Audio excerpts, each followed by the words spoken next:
jóvenes. ¿Qué más les iba a decir?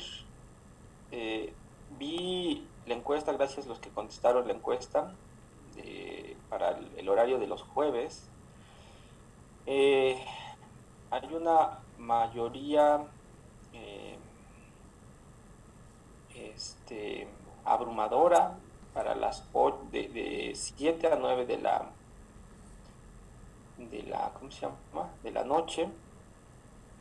Eh, entonces, déjenme al final de clase platicarlo con ustedes. Algunos de ustedes me han comentado que están de acuerdo en seminariar el capítulo de fermiones, por lo menos a nivel de la mecánica cuántica, que viene en el libro de Ashok Das.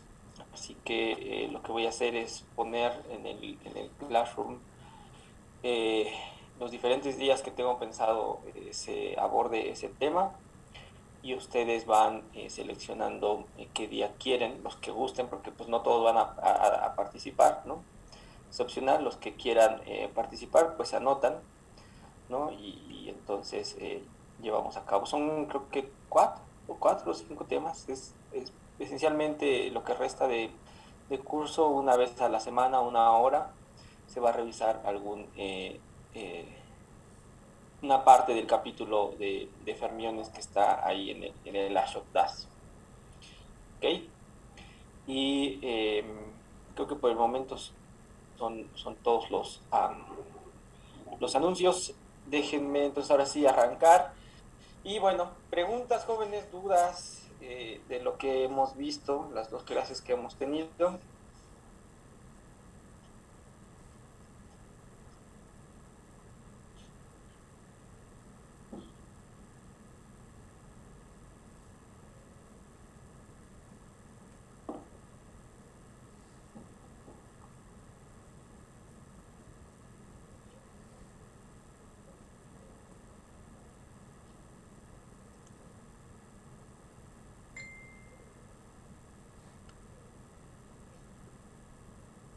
Ok, veo que no hay dudas, entonces voy a arrancar con el tema de hoy. Ahí ven el PDF, ¿verdad? Las notas. Sí, profe, ya saben. Ok, perfecto. Pues entonces, déjenme iniciar recapitulando, ¿no? Desgraciadamente la clase pasada no pude estar, tuve que de emergencia salir a atender eh, hacer unos documentos o solicitar unos documentos, entonces, pues ya pasó una semana, entonces quiero más o menos recapitular para ver en dónde estamos y qué estamos haciendo y hacia dónde vamos a ir. Entonces, en esta parte de la recapitulación, lo que esencialmente el primer día nosotros hicimos fue generalizar la integral de trayectoria de la mecánica cuántica a una trayectoria también en la mecánica cuántica, pero para n grados de libertad, ¿no? Y grados de libertad discretos, ¿no? Podían localizarse y numerarse todos estos grados de libertad.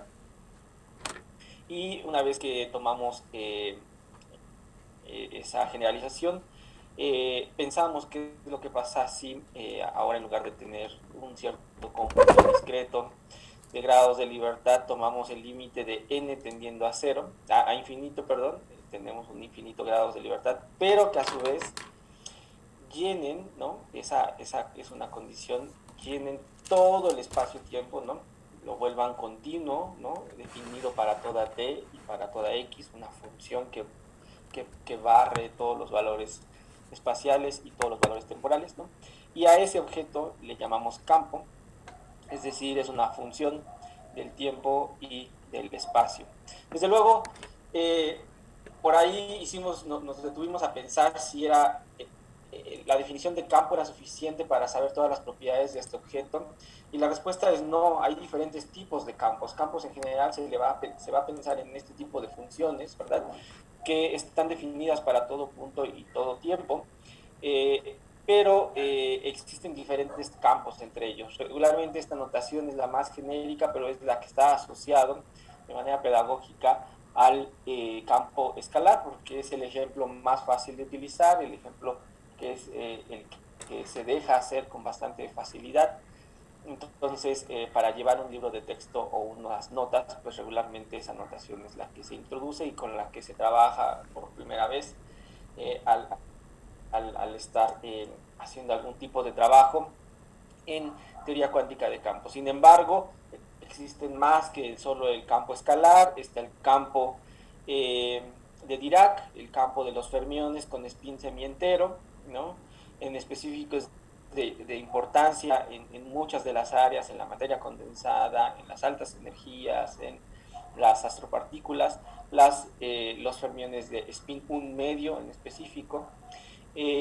También existen partículas que tienen spin 1 y los cuales se consideran partículas vectoriales, son vectores, son bosones también, y tienen de particular que, por lo menos para describir a nivel fundamental la materia con la que convivimos, con la que podemos interactuar, pues los vectores están asociados a los bosones de norma, aquellas partículas que se encargan de transmitir las interacciones fundamentales, ya sea la interacción electromagnética, la interacción débil o bien la interacción fuerte. Entonces, son, digamos, los tres tipos de campos que uno pensaría en esta teoría cuántica de campos y quiero hacer énfasis en esta parte, son los campos que pensamos en la teoría cuántica de campos, porque son campos cuánticos. Les estoy asociando una propiedad cuántica a estos campos, que es el spin y cuánto vale su spin. ¿Ok? Ya en su momento me habían dado como ejemplos el campo gravitacional o el campo eléctrico, el campo magnético, pero esos son campos que son clásicos, no están, digamos, en esta misma concepción de campos que están caracterizados por propiedades cuánticas, ¿no? Entonces, eso los dejaremos un poquito al lado, porque el entendimiento de un campo eléctrico, de un campo magnético, y también, si, aun cuando la teoría no es conclusa, no está terminada, la idea de un campo gravitacional se puede entender a través de estos tres campos que acabo de mencionar, escalares, fermiones de spin un medio y vectoriales. Se pueden entender a través de ese lenguaje estos campos clásicos, ¿no? Entonces, bueno, a ellos los dejamos en otro cajón y por lo pronto no vamos a pensar en estos campos, vamos a pensar en aquellos que están asociados a propiedades cuánticas. Una vez que aprendimos o que vimos esta generalización, dimos como ahora sí el salto y entramos, pusimos un pie en una teoría de campos y además cuántica, ¿ok? Y lo que sigue o lo que queremos hacer es obtener información sobre estos campos. Y la primera pregunta a responder y la que a lo mejor un poquito confusa la última clase llevamos a cabo fue entender cómo se propaga un campo, cómo yo puedo calcular la propagación de un campo.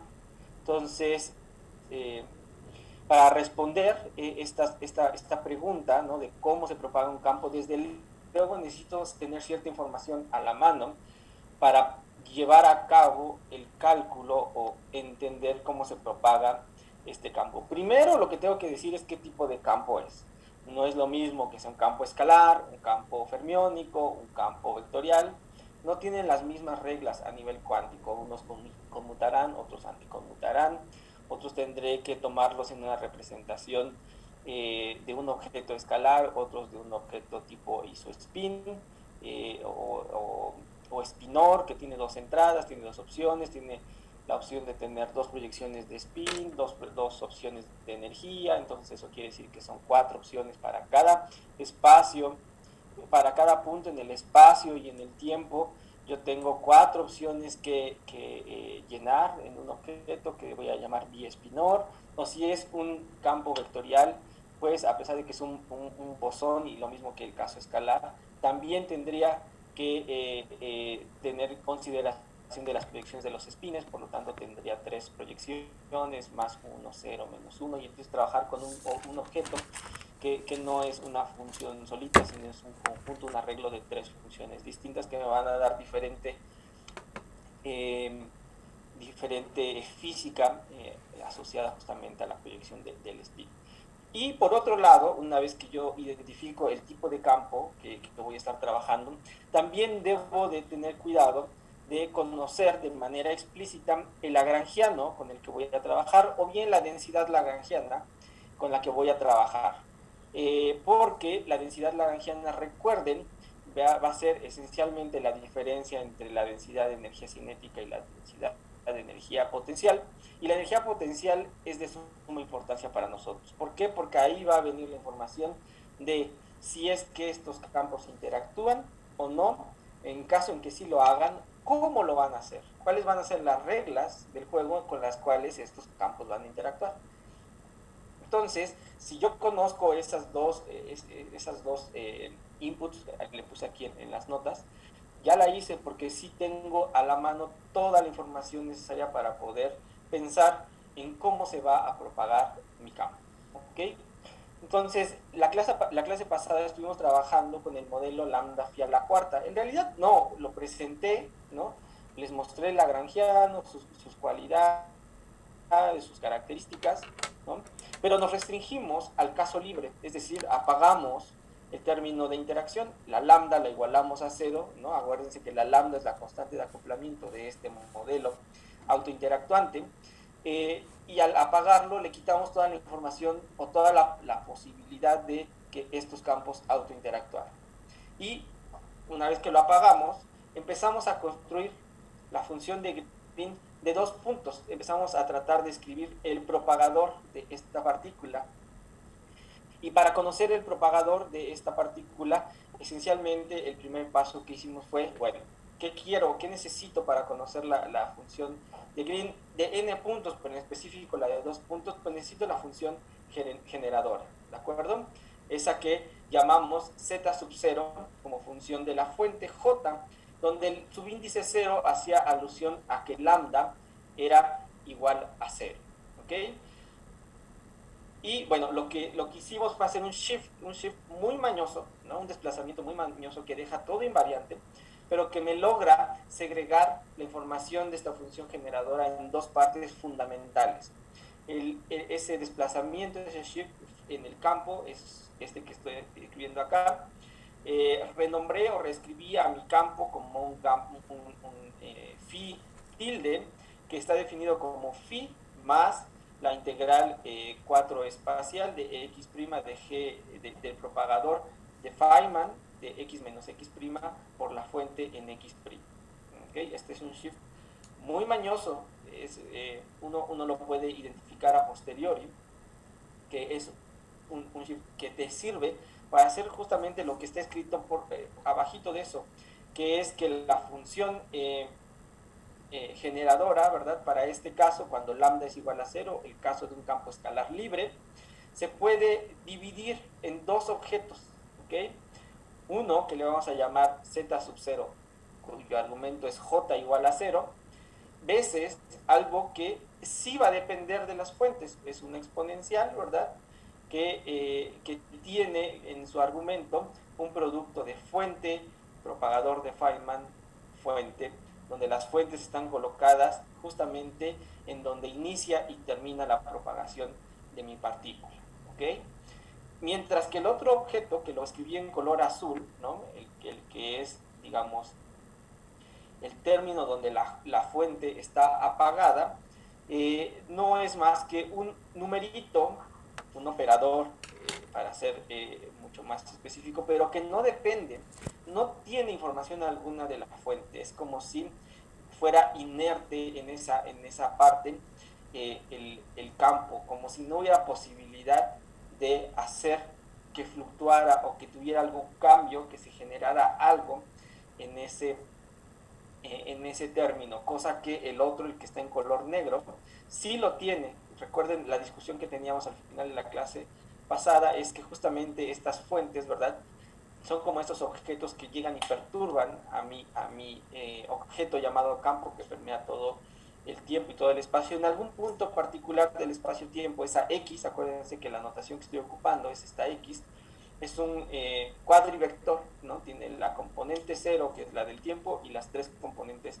espaciales, en general estoy pensando siempre en tres componentes espaciales. Entonces le pegas en algún punto, ¿no? Y vamos a ver cómo reacciona el, eh, el campo en ese punto, le pego en algún otro punto, ¿no? Lo perturbo, ¿no? En X o en X', ¿no?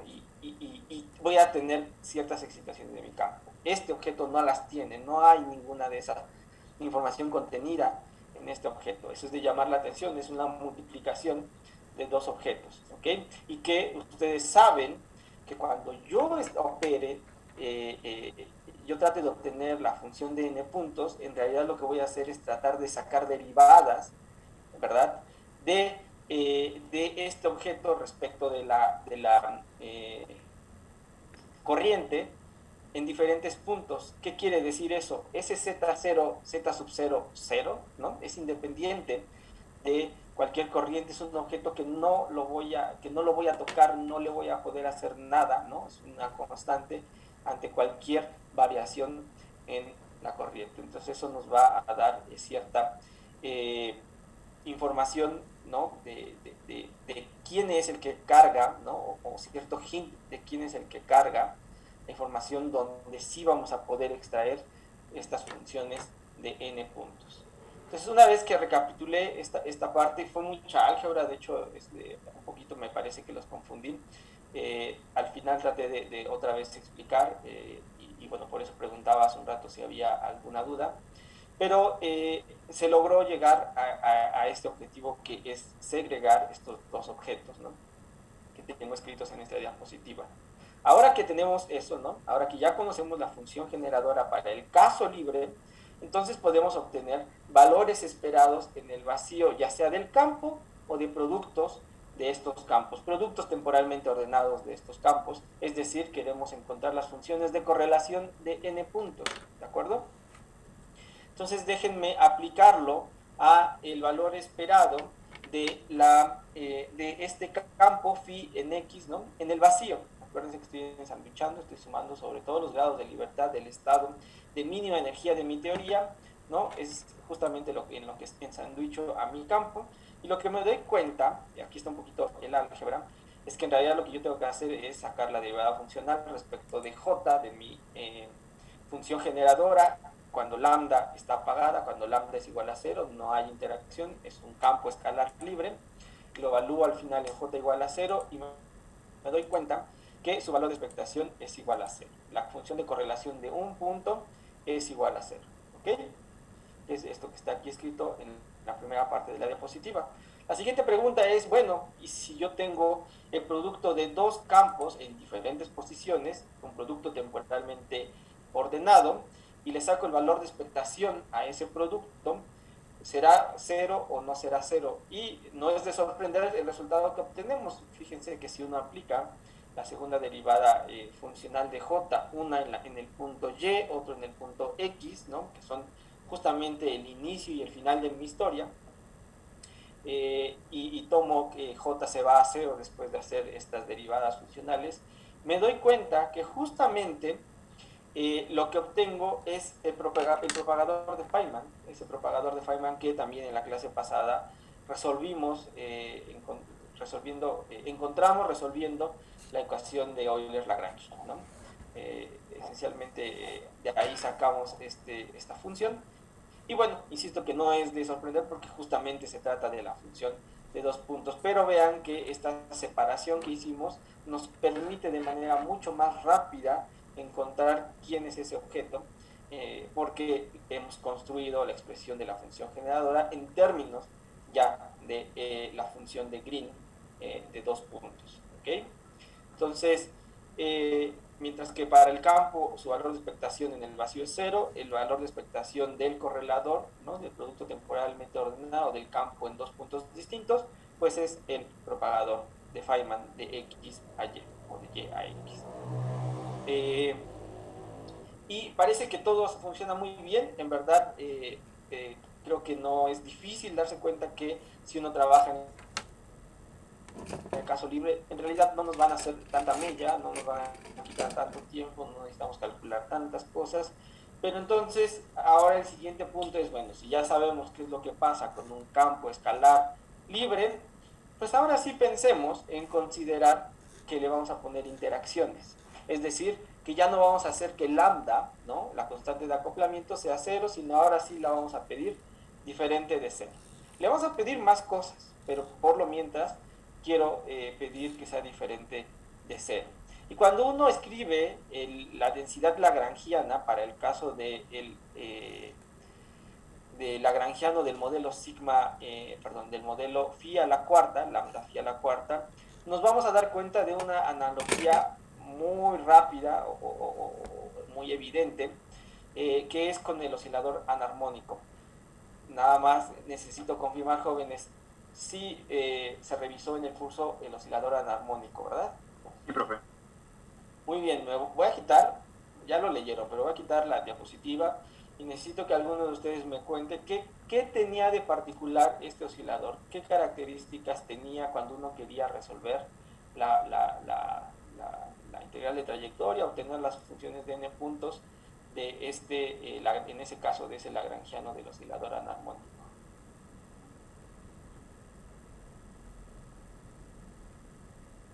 Yo recuerdo que se cancelaban pues muchos términos, porque justamente esta era la cuarta. Ok, se cancelaban muchos términos. Y justamente ahora que comentas muchos términos, ¿recuerdan por qué había muchos términos? Algo pasaba, tenían una característica este oscilador anarmónico respecto del oscilador armónico, aparte, claro, del término extra, ¿verdad?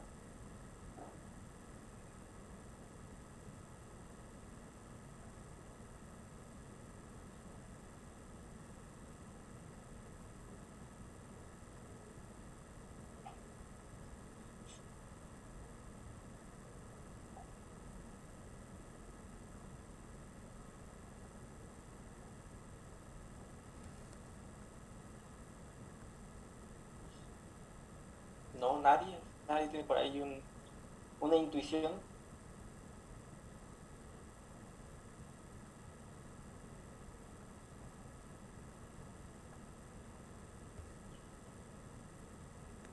Bueno, pues ahí les va. Resulta que cuando uno quiere integrar este término extra a nivel de lo que estamos viendo, que es un lagrangiano y en la mecánica, en la teoría cuántica de campos, en el lambda phi a la cuarta, pues las cosas no se vuelven tan sencillas y tan es así que no podemos tener una expresión cerrada, analítica, para encontrar las funciones de n puntos de este lagrangiano. Lo mismo sucede en el oscilador anarmónico. No sé si ustedes recuerdan, pero para resolver el caso del oscilador anarmónico uno recurría a hacer teoría de perturbaciones. Teoría de perturbaciones alrededor de la constante de acoplamiento en este caso, ¿no? En el término que ven extra, el x a la cuarta, ¿no? Uno iba a pedir que el coeficiente de ese término tuviera una característica, que fuera chiquito, que fuera pequeño para que uno pudiera hacer una expansión. Bueno, uno no tendría por qué pedirle nada a ese término lambda, ¿no? Ya sea en el oscilador anarmónico o en el lagrangiano de lambda phi a la cuarta. Uno puede hacer la expansión, se vale hacer expansiones de Taylor de lo que quieras, ¿no? Eso nadie te lo va a quitar. Lo que sí va a ser un impedimento para poder tener cierta capacidad de predicción es que el lambda no sea chiquito, que el parámetro alrededor del cual estás desarrollando tu serie de Taylor no sea pequeño, porque de lo contrario no vas a tener la posibilidad de tener un resultado bueno aproximado de la serie completa, porque cada uno de los términos, conforme su potencia aumente, pues va a ser más y más dominante. Eso cambia solo si el parámetro de expansión es pequeño, porque tú lo que puedes garantizar es que potencias superiores de ese parámetro pequeño, entonces se pueden despreciar, ¿ok? Entonces vamos a hacer exactamente lo mismo acá, y aquí es donde deben de sonar las campanas, así brutal, ¿no? De algo que en una teoría cuántica de campos todo el tiempo se va a querer hacer. Y es que resulta que los sistemas de adeveras, los sistemas que nos importan entender, pues sí tienen términos que tienen que ver con la energía potencial. No se trata de sistemas libres, de campos fermiónicos, escalares, bosónicos libres. No, de hecho la naturaleza está basada en interacciones, por lo tanto tenemos que introducir todos estos términos de interacción y será de manera constante y recurrente el trabajar con teoría de perturbaciones ante la necesidad de encontrar por lo menos un resultado aproximado, ya que por lo general, es casi algo que nunca va a fallar. Una teoría que tiene interacciones no va a poder ser resuelta, por lo menos las funciones de Green de n puntos, de manera cerrada, una función analítica de manera cerrada. ¿Okay? Tenemos que recurrir a una teoría de perturbaciones, y es justamente lo que estoy escribiendo acá, ¿no? En nuestro caso tenemos que pensar en lambda como el parámetro de expansión, así como les decía, que más nos vale considerar lambda tal que lambda cumpla que lambda es mucho más grande que lambda cuadrado y lambda cuadrado mucho más grande que lambda al cubo. Eso quiere decir que lambda es pequeña, ¿ok? Entonces vamos a hacer nuestros primeros pininos en construir una teoría de perturbaciones. Lo primero que quiero que recuerden, ¿no?, es de manera funcional cómo yo podría representar al campo escalar en X. No es más que la derivada funcional respecto de Jx, y esto se entiende a través de ver cómo construimos las funciones de n puntos y sobre todo la función del valor de expectación en el vacío del campo mismo. No es más que el campo, ¿verdad? El valor de expectación del campo está asociado a, bueno, el IH barra, y tengo la función generadora, y lo que derivo es la función generadora. Y recuerden qué es lo que pasa cuando yo derivo la función generadora respecto de esta fuente. Lo que me hace es siempre bajar un campo. A lo mejor ustedes todavía no les queda tan familiar la idea de que baje un campo. Recuerden que en el caso de la mecánica cuántica lo que bajaban era la posición o el operador posición, ¿no?, cada que derivaban respecto de las posiciones. ¿Sí estamos de acuerdo? ¿Sí me están siguiendo la lógica?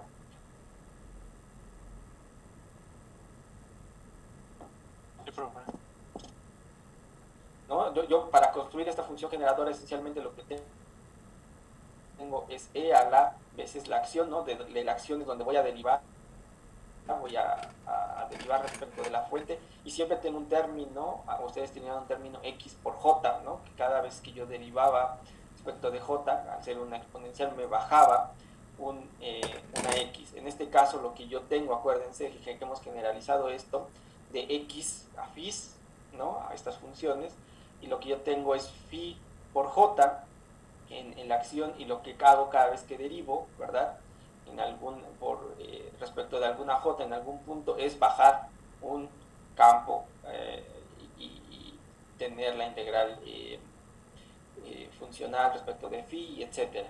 Pero entonces no es difícil darse cuenta que a nivel, digamos, operacional, el campo no es más que la derivada, la podemos relacionar a la derivada funcional respecto de j aplicado justamente a esta z. Bueno, entonces con esto en mente, ¿no?, déjenme irme o regresar otra vez a la función generadora, con la que partimos, donde ahora sí voy a incluir el término de lambda phi a la cuarta. Entonces mi función generadora ya no le pongo un subíndice 0 porque ya no apagué la interacción, ahora sí es completo mi lagrangiano, pues es la constante de normalización, la integral funcional, la exponencial de i entre h barra, la integral en el espacio fase o en el espacio de configuraciones, un medio, ¿verdad?, de la parcial mu de phi, menos el término de masa, el m cuadrado medio es phi al cuadrado, menos lambda entre 4 factorial phi a la cuarta, más la fuente veces el campo. ¿Ok? Entonces esto es una exponencial que tiene varios términos que se están sumando. Eso desde luego me va a ayudar porque puedo reescribir esto como en términos de productos exponenciales, de tal manera que esto lo puedo ver como la constante de normalización, la integral funcional sobre los campos de un primer término que es e a la menos i lambda entre 4 factorial h barra, la integral de 4x de phi a la cuarta. Este solito lo factoricé, ¿verdad? Aquí está. Y todo lo demás, ¿verdad? Si se acuerdan, este término que está aquí, el cinético más el término de masa, más la fuente por el campo, era lo que nosotros llamábamos la acción justamente del caso libre, y aquí está la anotación de eso, aquí está contenido toda esa información. Y en el siguiente paso lo que voy a hacer es recordar, sustituir más bien, que el campo se puede pensar como menos IH barra la derivada funcional respecto de la corriente. Si aquí tengo phi a la cuarta, pues aquí voy a tener este término a la cuarta. Y una vez más, aquí les quiero recordar, este campo phi es resultado de hacer operar menos IH barra la derivada funcional respecto de J en la posición X. Eso me arroja un campo y de ahí puedo integrar sobre todos los grados de libertad y obtener el valor de expectación justamente de este campo. Entonces estoy sustituyendo lo que está en rojo aquí por lo que está en rojo del lado derecho de la igualdad, y es lo que tengo acá, jóvenes, ¿ok? Entonces, sí, el siguiente punto es darme cuenta que esto que está aquí, esto que está encerrado en el paréntesis, ¿verdad? Que es lo que está asociado al término de interacción, no va a depender justamente de los campos escalares, ¿de acuerdo? Entonces, lo que voy a hacer esencialmente es sacar todo este término, es una constante respecto a toda esta integración funcional, o esta integral funcional, y me queda aquí afuera todo ese término factorizado. Y del lado derecho, pues recopilo junto toda la información, la constante de normalización, la integral funcional, veces la exponencial cuyo argumento es la acción del caso libre, del caso del campo escalar libre, ¿ok? Que justamente esto que está aquí, todo esto que está junto, era la definición de mi función generadora para el campo escalar libre, que ahora está multiplicada por un nuevo término que tiene asociada toda la información de la interacción. Y entonces, nuestro siguiente trabajo va a ser realizar una serie de Taylor de este término que está aquí para el parámetro de expansión, que en este caso es lambda. ¿Ok? ¿Dudas hasta aquí, jóvenes? ¿Es claro el procedimiento que estamos llevando a cabo para encontrar la expresión de la función generadora? Sí, profe, está claro. Sí. Perfecto. Pues entonces, manos a la obra, vamos a sacar la expansión, la serie, ¿no? de esa función. Ustedes pueden ver que no va a ser muy difícil. Lo único que voy a hacer esencialmente es, expandir este término que está aquí, ¿verdad? Va a ser como la serie, ¿verdad? De una exponencial. Y el primer término, desde luego, es un 1. Después viene el término lineal en lambda, ¿verdad? Esto es menos i lambda h barra al cubo, 4 factorial, integral en d4x de la cuarta derivada funcional de j en x, ¿ok? Noten que tengo aquí un h barra a la cuarta, pero aquí tengo un h barra dividiendo, por eso es que tengo un h barra al cubo acá, ¿de acuerdo? Y este de hecho va a ser como mi constante, no va a ser la lambda solita, sino va a ser ese producto, ¿no? Este objeto, el que se va a estar repitiendo, ¿no? El que va a ser elevado potencia a potencia, orden a orden en la expansión. El siguiente es 1 entre 2 factorial, el mismo término que teníamos, menos i lambda h barra al cubo entre 4 factorial al cuadrado, veces la integral en las 4 dimensiones de x de las variaciones o de la derivada funcional respecto de j, ¿no? La cuarta derivada funcional respecto de j en x, veces lo mismo, pero ahora en lugar de que sea en x es en y, y otra vez cometí un error, aquí debería de ser y, ¿ok? Más los términos sucesivos, que va a ser menos i lambda h barra entre 4 factorial al cubo, a la cuarta, a la quinta, y así sucesivamente. Desde luego todo eso va a ir multiplicando a la función generadora del caso libre, ¿verdad? Del caso del campo escalar libre. Aquí está. Ok, ¿qué es lo que puedo hacer? Esencialmente reescribir.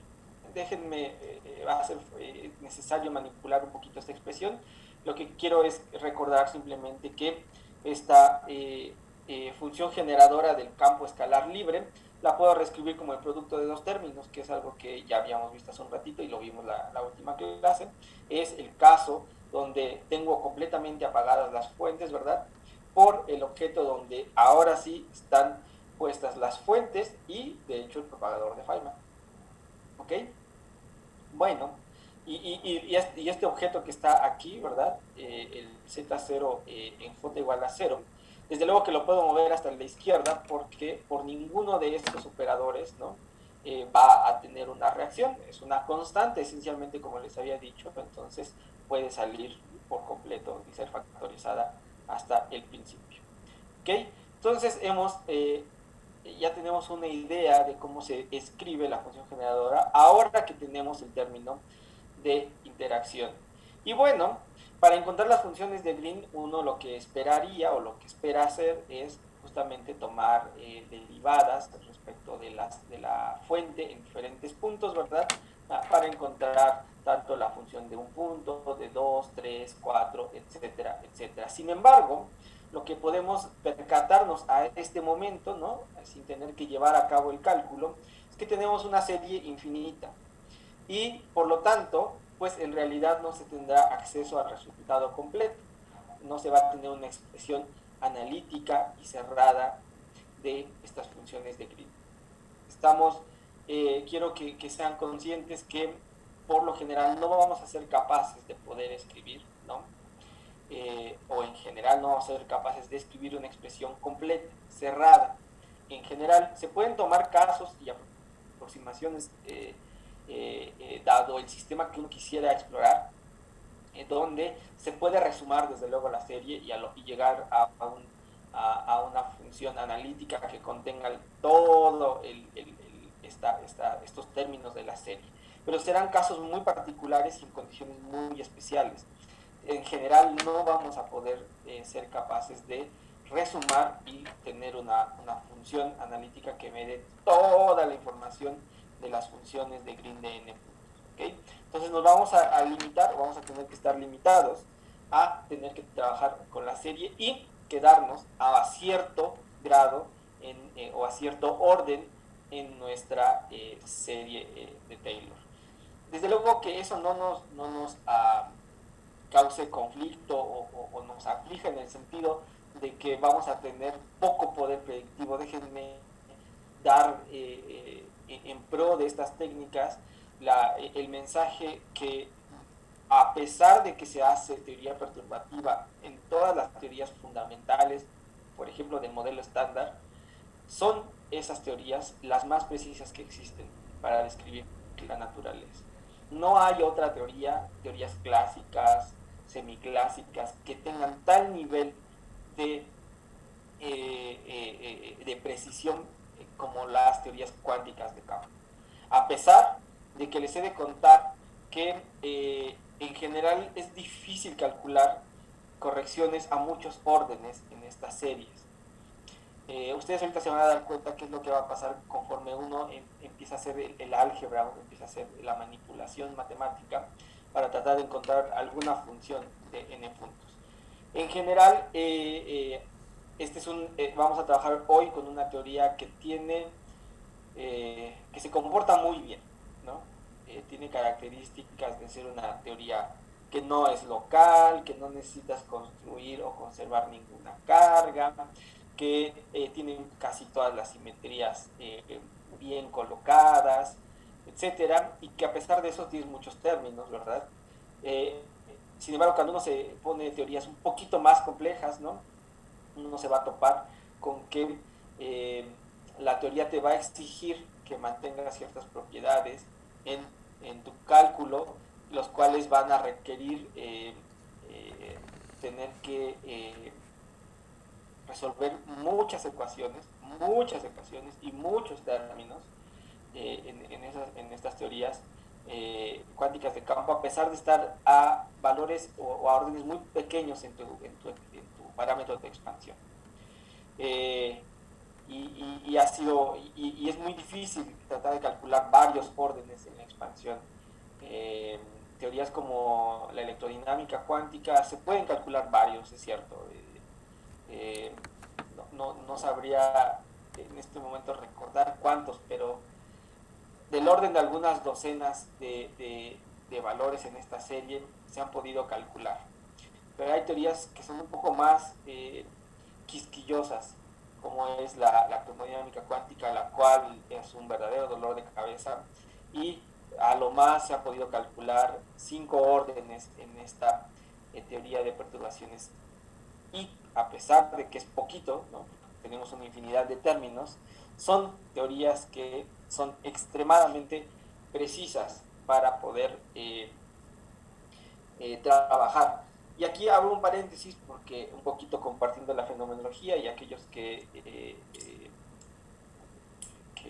les pueda llamar la atención la idea de partículas. ¿Alguna vez ustedes han escuchado sobre el problema del momento anómalo, el momento magnético anómalo del muón? Se puede pensar también del electrón. Se le conoce coloquialmente como el G-2, el problema del G-2.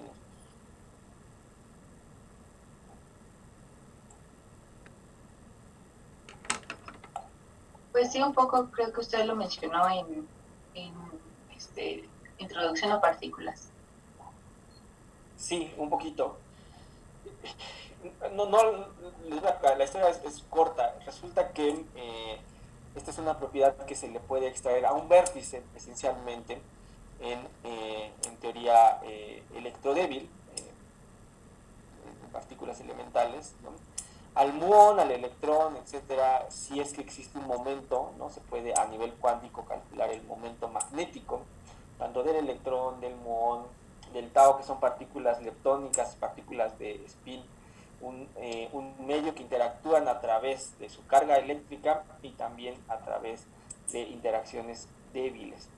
Y resulta que hay un problema que ya tiene más de medio siglo que aflige a la comunidad internacional sobre la capacidad del modelo estándar, que es esto que se llama el momento anómalo, el momento magnético anómalo del muón, el cual, cuando uno hace cálculos teóricos, uno hace cálculos perturbativos y uno tiene que incluir todas las posibles fluctuaciones cuánticas para poder calcular a todos los órdenes posibles ese valor. Y el experimento, pues también se diseñan experimentos ultra sofisticados para poder medir ese objeto. Y resulta que el dolor de cabeza que tiene la comunidad, que tenemos en la comunidad, es una discrepancia en la cifra, en la posición número 12, en la cifra después del punto decimal, en la cifra número 12. Ahí es donde discrepa el experimento y la teoría, ¿no? Tiene que haber 11 ceros y ya en la 12ª posición va a existir la discrepancia, ¿ok? Entre el experimento y la teoría. Así de sofisticados son los cálculos, así es la capacidad de una teoría cuántica de campos para poder predecir la naturaleza. A pesar de que cuando digo que se tiene que calcular a todos los órdenes, nadie va a calcular muchos órdenes para poder encontrar ese numerito que difiere de las mediciones experimentales en hasta la cifra significativa número 12. ¿Okay? Más o menos para dar un contexto de por qué digo que son muy buenas teorías. Entonces, pues no se me asuste de que no vamos a poder escribir una expresión cerrada, ¿no? Y de que vamos a eventualmente cortar nuestra serie. De hecho, hoy se va a tratar de justamente de hacer eso. Ya que no podemos tener todos los términos, les propongo que hagamos el cálculo quedándonos a orden dominante. ¿Cuál? Pues el primero, la primera corrección en lambda. ¿Okay? No voy a considerar lambda al cuadrado, no voy a considerar lambda al cubo, no voy a considerar cualquier potencia superior. Me voy a quedar con lambda. Ustedes van a decir, de una infinidad de términos, se va a quedar con los dos primeros, la constante y el lambda. Pues así suerte, a ver si logras predecir algo. Pues resulta que tiene un poder impresionante el tan solo considerar la primera corrección en la constante de acoplamiento. Ok, bueno, ¿qué es lo que quiero calcular? La función de n puntos de Green. En este caso nos vamos a concentrar en una función de Green, la de 2 puntos, el correlador. Vamos a querer encontrar el correlador de nuestra teoría lambda phi a la cuarta. En color azul nada más es para recordarles la fórmula general, ¿no? Para n puntos, desde luego es menos i a la h barra a la n, porque por cada variación o derivada funcional respecto de j en alguna posición vamos a arrojar un menos i h barra, ¿no? Veces el producto de estas n derivadas funcionales en los diferentes n puntos donde vamos a ver las variaciones de j y al final tiramos j igual a 0, ¿no? Eso es lo que ya sabíamos de las últimas clases. Y pues entonces lo que necesito escribir es justamente este término, ¿verdad? Nuestra función generadora, y la escribo aquí. Vean, aquí está escrita nuestra función generadora, está la parte que es completamente independiente de las j, la expansión, ¿verdad? En lambda, y el término que contiene justamente la información de mis fuentes, ¿ok? Este otro que discutíamos al inicio de la clase y al final de la clase pasada. Y en color verde he señalado los lugares donde aparecen estas fuentes, ¿ok? Y quiero que se den cuenta de algo muy curioso. Si yo agarro, ¿no? Así de manera inocente, y me pregunto, por curiosidad, ¿no? ¿Qué es lo que pasa si yo cambio la corriente por menos, la fuente por menos la fuente? Es decir, si yo le cambio el signo, como es lo que está aquí. Ustedes pueden ver que en cualquier lado que yo la cambie, voy a dejar invariante a mi función generadora. No va a sufrir ningún cambio. Aquí tengo una potencia par, entonces este menos será un más. Tengo una potencia par y este menos será más, lo mismo que para este caso. Y el otro que me podría preocupar es justamente este término, ¿verdad? Que es el que contiene toda la información de cómo voy a perturbar a mi campo, en realidad en algún punto. Pues tengo un producto de J, propagador J, y si yo le cambio el signo a este y a este también, pues el signo factoriza con un más. Entonces, algo muy bonito es que la función generadora es simétrica ante el cambio de paridad. Pensémoslo así, le voy a poner el nombre de la función par por par, ¿no? Ante el cambio de más por menos. Ahora, sin tener que pasarme a la siguiente diapositiva, porque ahí les voy a dar la respuesta, podemos decir algo aquí respecto a la función de correlación de n puntos, si es par o impar el producto. ¿Habrá algo que ganemos de haber encontrado esta simetría? ¿Ustedes se lo podrían imaginar?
Ok, pues ahí les va.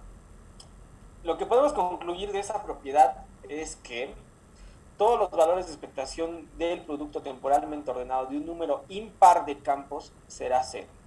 La razón es muy sencilla. La función misma es una función par, en el sentido que si yo cambio j por menos j, ¿no? Lo que yo voy a obtener es que se queda invariante.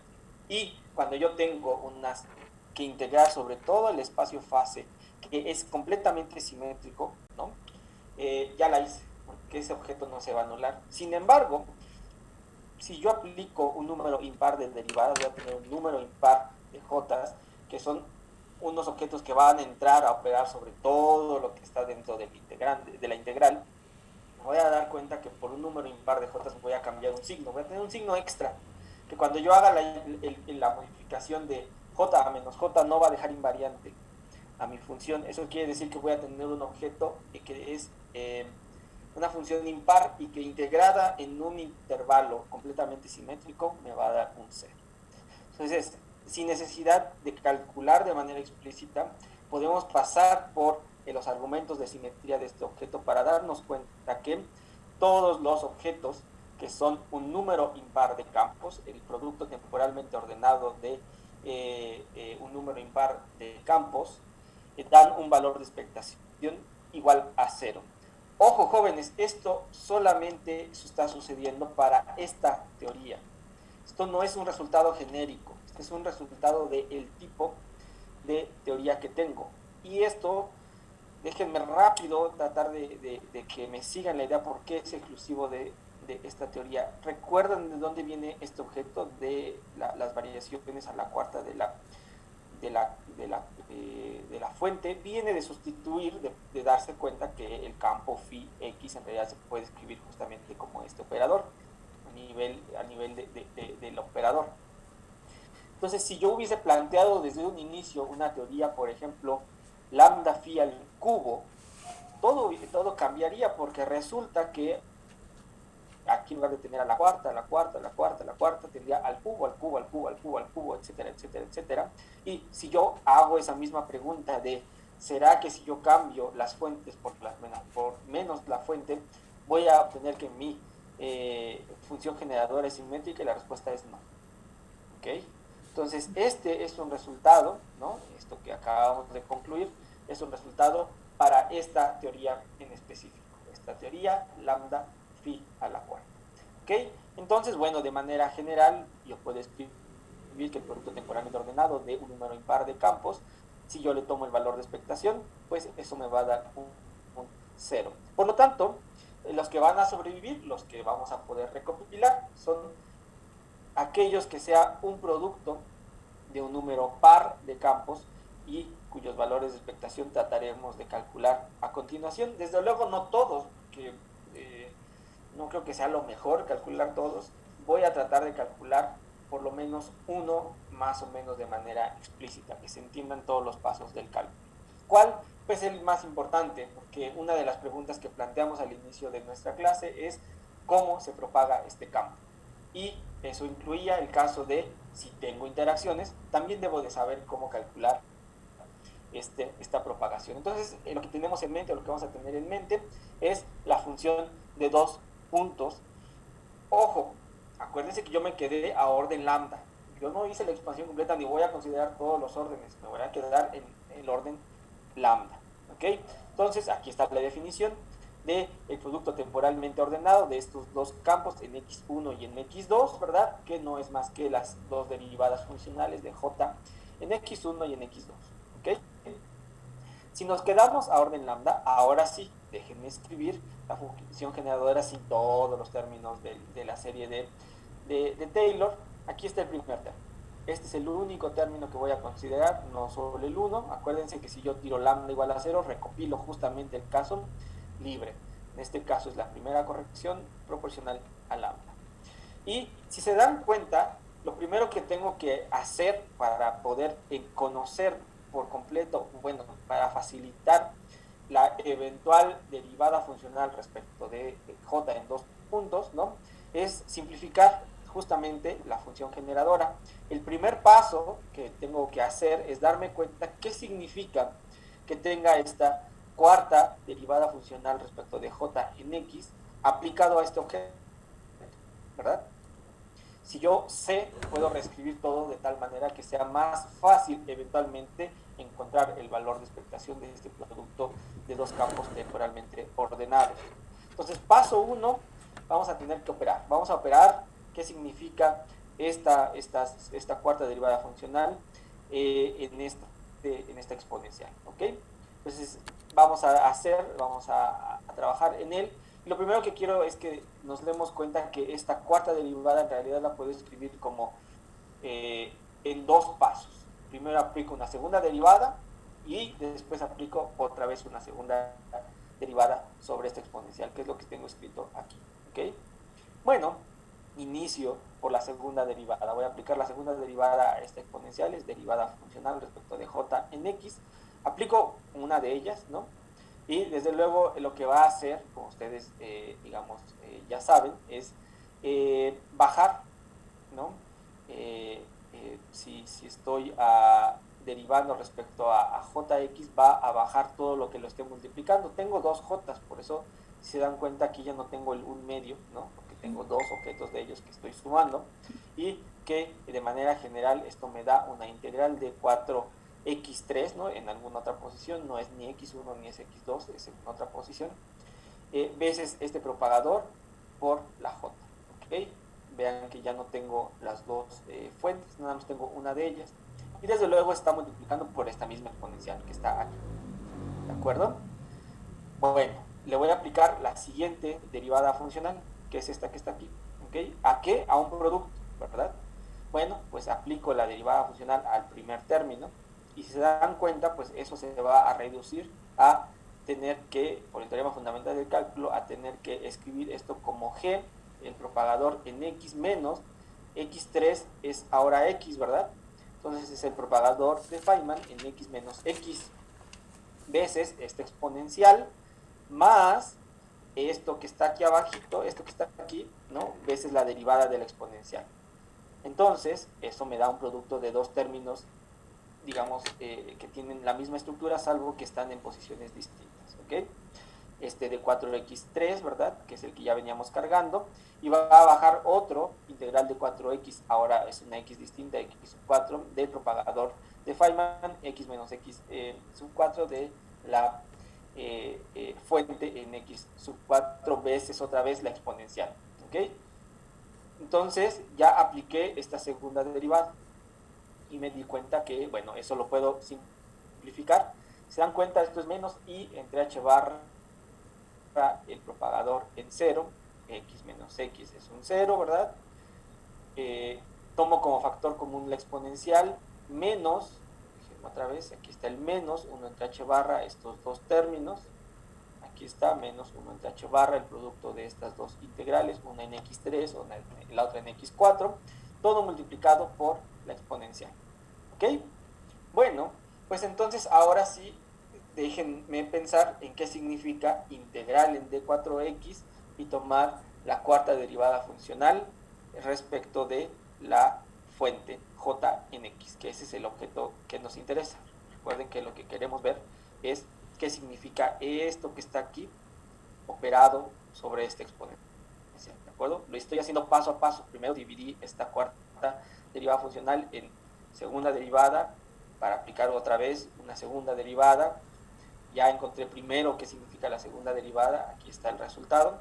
Ahora lo que voy a hacer esencialmente es reescribir esto que está aquí, que es lo que queremos conocer en términos de la integral, segunda derivada, de la segunda derivada de la exponencial. Lo que está dentro del paréntesis ya lo calculamos, lo voy a sustituir, ahí está, jóvenes. Aquí está el primer término, que es el propagador de Feynman en 0, menos 1 entre h barra el producto de las dos integrales en x3 y x4, ¿verdad? Veces la exponencial, ¿ok? Y lo único, me equivoqué, lo voy a corregir también, esta llave roja tiene que cerrar acá, porque esta exponencial también estaba multiplicando al propagador en 0, ¿cierto? Sí, vean, aquí está el propagador multiplicado por esa exponencial. Ok, también lo corrijo. Pero bueno, ahora a este objeto que es este solito, ¿verdad? Cuando yo le aplique esta segunda derivada, esto es un 0. Ya no tengo que hacerle nada, ¿verdad? No los tengo que convencer que este término chao no pinta.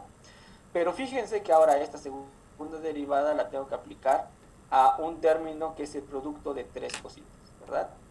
Y entonces tengo que aplicar la primera derivada a ese producto de tres cositas, y lo que resulte voy a tener que aplicarle una vez más una derivada. Entonces, pues si hacemos bien las cuentitas nos vamos a dar cuenta que aplicar esa segunda derivada a ese producto de tres objetos me va a dar 1, 2, 3, 4, 4 objetos. 1, 2, 3, perdón, 3 objetos. ¿Ok? Es análogo a lo que hice aquí, ¿no? A esta álgebra que está aquí. Para aplicar una segunda derivada, primero aplico la primera derivada, voy a obtener, digamos, lo que salga de la distribución de ese operador y al resultado lo vuelvo a derivar una vez más como lo hicimos aquí. Es un poquito más complicado, entiendo, porque parto de un producto de tres objetos, ¿ok? Solamente hay que tener cuidado, pero lo que uno obtiene son estos términos que están aquí. Noten que aparece un primer término que es completamente independiente de cualquier fuente. Una vez más, hay un primer término independiente de la fuente. Después viene, y por cierto es un producto de dos propagadores de Feynman en X en 0. ¿Estamos de acuerdo? Después viene tener uno de ellos en 0, un propagador en 0, y el otro viene otra integral en x3 del propagador por j y otra integral en x4 por el propagador por j. Se parece mucho a lo que hicimos anteriormente, insisto, hay más términos, pero es completamente análogo. Y después viene algo que ya no tiene el propagador en 0, sino más bien es el producto, ¿no?, de 4 términos que están integrados en D4x3, del producto de propagador de Feynman por la J en x3, lo mismo pero ahora en x4, lo mismo ahora en x5 y por último en x6. Todo eso que está encerrado en estas llaves en color rojo va multiplicado por la exponencial. ¿Okay? Y bueno, eso es nuestro resultado de nuestra función, de haber aplicado solo la integral de 4x y la cuarta derivada funcional respecto de j a este objeto. ¿Okay? Entonces, ahora sí, ya que sabemos cómo se reescribe ese término, que es todo esto que está aquí, pues vamos a la función generadora. ¿Okay? Y ahí les va. Traté de poner en colorcitos algunas cosas que son importantes. La función generadora sabíamos que era la función, esta que es independiente de las fuentes, ¿no? Es el caso libre, pero con la fuente completamente apagada. El 1, ¿verdad? Este 1, que era el primer término de la expansión en lambda, veces lo que es proporcional a lambda, ¿ok? Y en este caso, acuérdense que venía la integral de 4x, la cuarta derivada funcional en ese término, que ya lo operamos sobre la exponencial, ¿se acuerdan? Entonces el resultado es justamente esto que está aquí. El término de los dos propagadores en 0, ¿verdad?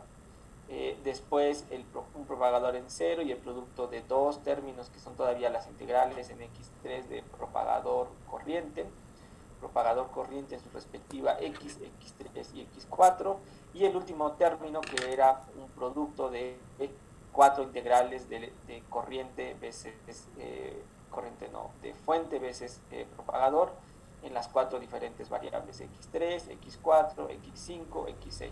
Cuando digo diferente variable estoy pensando en diferentes puntos, ¿ok? No se me alarmen, son diferentes puntos que de todas maneras están ahí puestos porque se van a integrar en todas las posibilidades de ese x3, de esa x4, de esa x5 o de esa x6, ¿ok?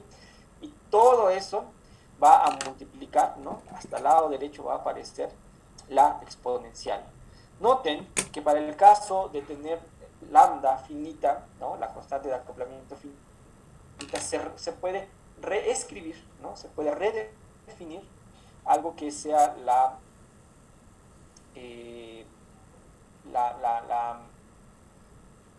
función generadora donde la fuente está apagada, ¿no? Acuérdense que esta está sub 0, 0, este sub 0 hacía alusión a lambda igual a 0, pero fíjense que yo puedo esto multiplicarlo por 1 más y lambda h barra, esto que está aquí, que también es independiente de las fuentes, y a eso renombrarlo como el objeto que es la función generadora independiente de las fuentes. Ya no tiene el sub 0 porque si se dan cuenta, pues aquí está ya puesto la información de la interacción, de tener un lambda.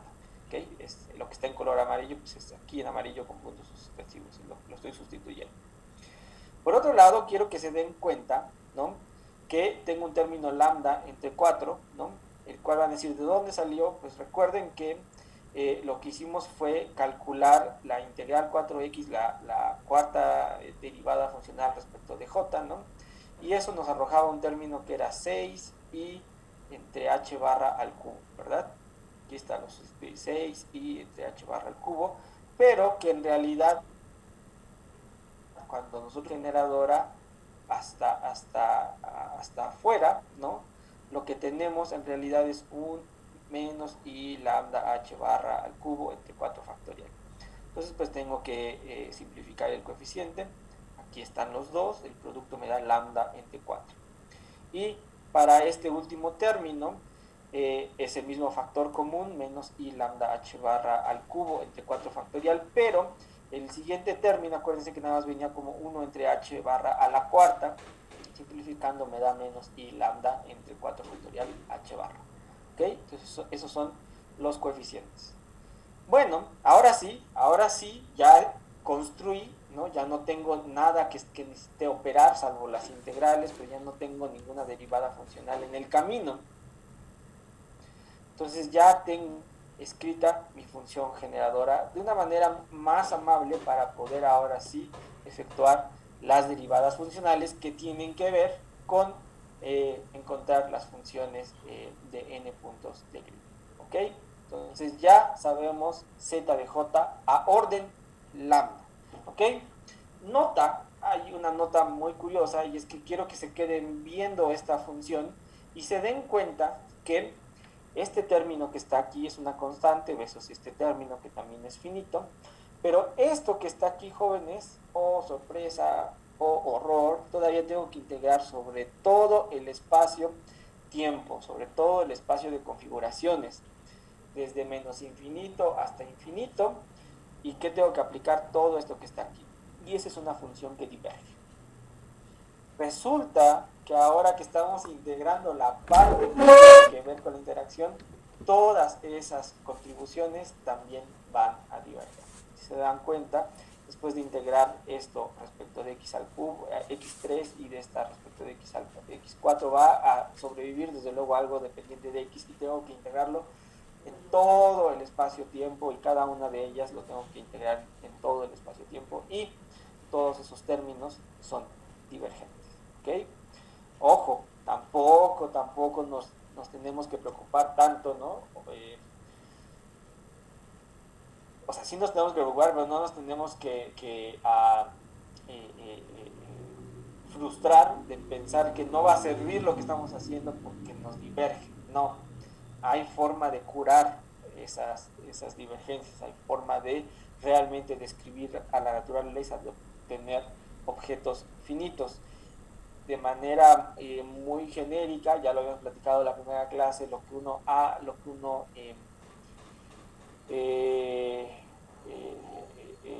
realiza es esencialmente llevar esa divergencia, esa indeterminación, a la constante de acoplamiento, porque si se dan cuenta, cuando nosotros sacamos las funciones de n puntos de Green, lo que tenemos son cocientes de las funciones generadoras, por lo menos en la parte que no interactúa. Entonces es un cociente de esos términos tal que se cancela la constante de acoplamiento, ¿no? Y en ese tenor es que salvamos el día, ¿no?, quedándonos con algo finito. Nada más como curiosidad, jóvenes, ustedes tienen presente que esta función generadora se puede asociar a la mecánica estadística, a la física estadística, cuando queremos sacar los valores de expectación de alguna observable, ¿verdad?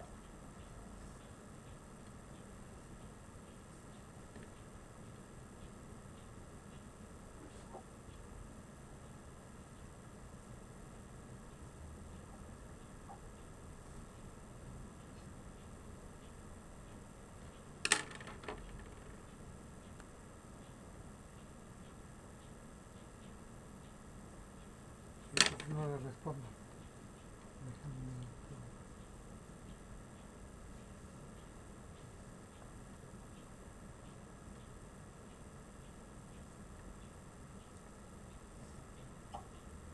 Más o menos, sí, ¿no, jóvenes?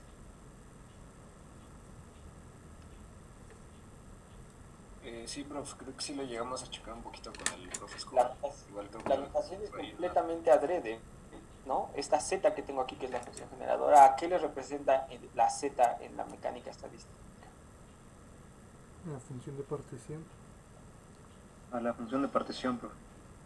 A la función de partición. Y esencialmente, ¿qué es lo que haces para sacar los valores de expectación? Lo que haces es, pones tu operador o tu objeto que le vas a sacar el valor esperado, ¿verdad? Veces la función de partición, la integras, ¿no? Todo dividido entre la integral, entre la misma función de partición, ¿cierto? Sí, profe. Entonces aquí pasa lo mismo, y no solo eso, sino tienes una constante, ¿no? Una constante de normalización, ¿verdad?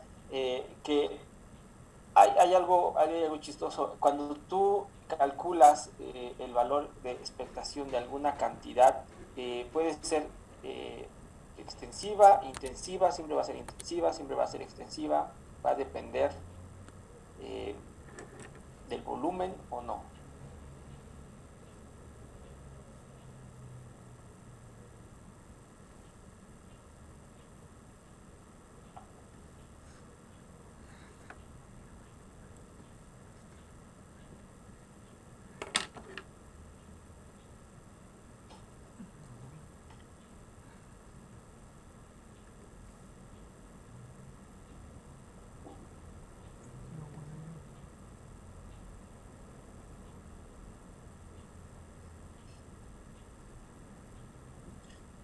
Ok, ahí les va un reto.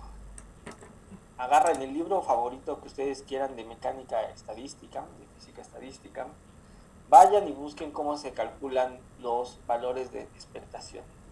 Y dense cuenta que este lenguaje que yo tengo acá, ¿no? Es completamente análogo a la forma genérica de calcular el valor de expectación de algún objeto, de alguna cantidad en la física estadística. Pero no solo eso, sino que la constante de normalización de mi función de partición también se va a anular cuando uno calcule cualquiera de esos eh, valores de expectación. ¿Ok? Y justamente en esa idea es que obtenemos algo que nos da una representación del sistema, independientemente de su tamaño, si bien es que estamos pensando, si estamos en equilibrio, en equilibrio termodinámico en un sistema de volumen infinito, ¿no? Justamente eso nos dice que si le tomamos una foto al sistema, digamos, con el suficiente número de partículas, ¿no? Para que la estadística haga sentido, ¿no? Pues no nos vamos a tener que preocupar por pensar en el tamaño, ¿no? De nuestra muestra, si es lo suficientemente representativa. En ese caso también, lo que nos va a decir es, fíjate que a diferentes niveles que tú observes tu teoría, pues vas a lograr encontrar que estos funciones de Green de n puntos eh, den la misma información, ¿ok?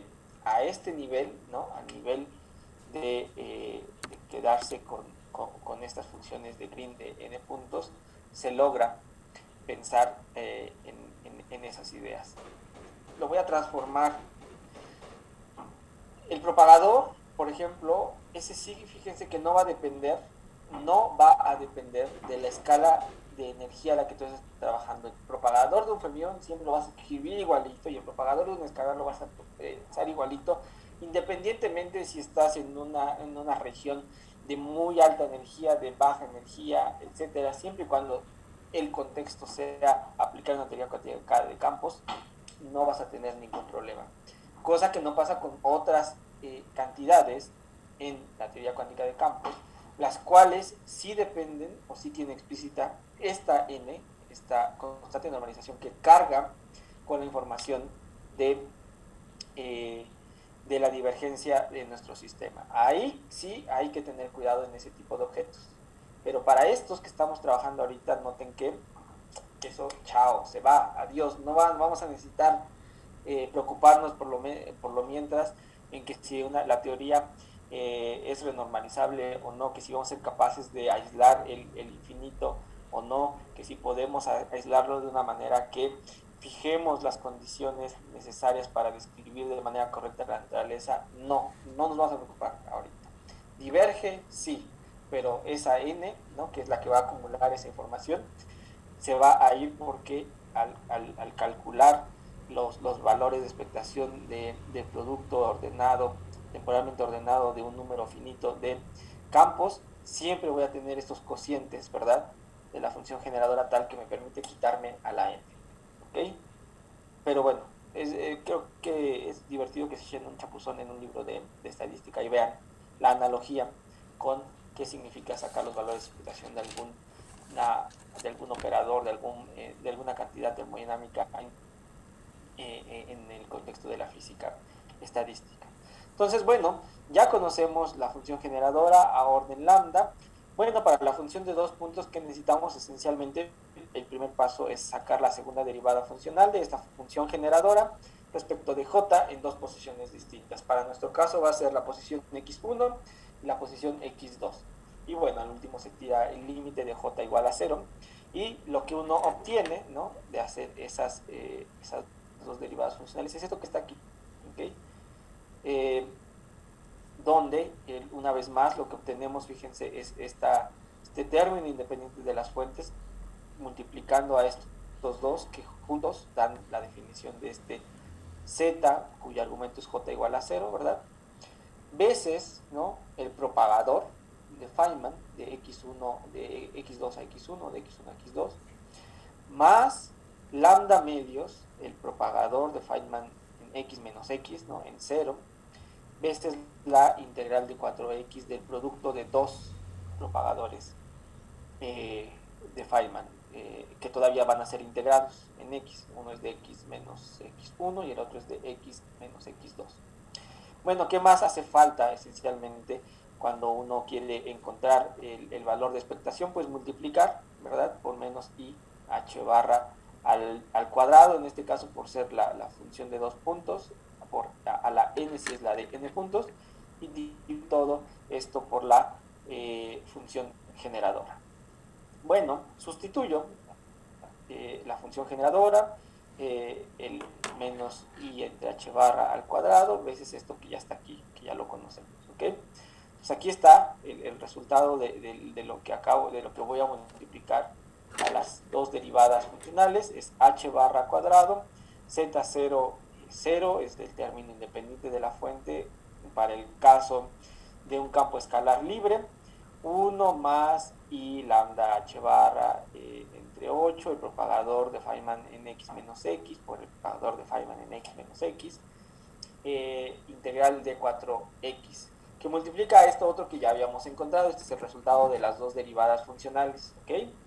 Bueno, multipliquemos el primer término, ¿verdad? Me va a dar un h barra cuadrado con este signo menos, con este signo menos,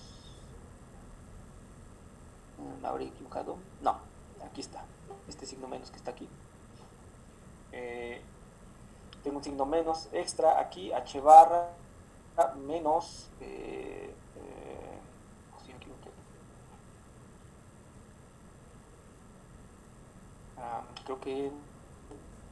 creo que sí.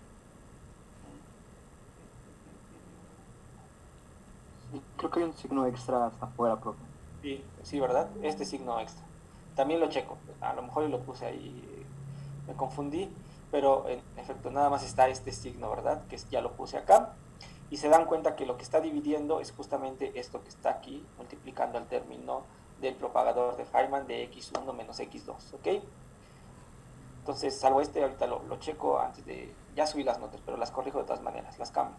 Ese es el primer término, ¿de acuerdo? Se cancela completo todo este término con este otro término. Pero para el siguiente, el que es proporcional a lambda, este que está aquí, noten que lo tendría que estar dividiendo por todo esto que está aquí, ¿ok? Pero yo me quiero quedar a orden lambda, ¿no? Y entonces yo podría hacer una expansión, por ejemplo, de 1 más lambda veces a, ¿no? Y generar esencialmente una serie geométrica con el signo alternado, ¿verdad? Porque hay un signo más acá, y sacar potencias en general de lambda, inversas de hecho, pero como quiero quedar a orden lambda, entonces me quedo con la primera corrección. De hecho, la primera corrección es un 1, ¿ok?